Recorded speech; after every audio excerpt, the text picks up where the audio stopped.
बताऊंगा। बुद्धिमान कौवा। एक कौवा बहुत प्यासा था। ஒரு காகம் ரொம்ப தாகத்துடன் இருந்தது. उसने एक घड़े में थोड़ा पानी देखा. அது ஒரு குடத்துல கொஞ்சோண்டு தண்ணிய பார்த்தது. लेकिन पानी नीचे के कारण पानी पी नहीं सका. தண்ணி அடியில இருந்ததுனால அதால குடிக்க முடியல.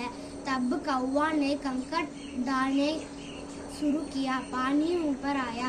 காகம் உள்ள கூழாங்கல்ல போட்டதுனால தண்ணி மேல வந்துருச்சு. कौवा ने पानी पीकर अपने प्यास बुझाई.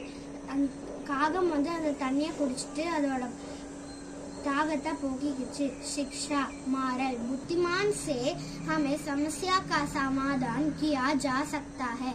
बुद्धिशालियाல எல்லா பிரச்சனைக்கும் தீர்வு கண்டுபிடிக்க முடியும். धन्यवाद.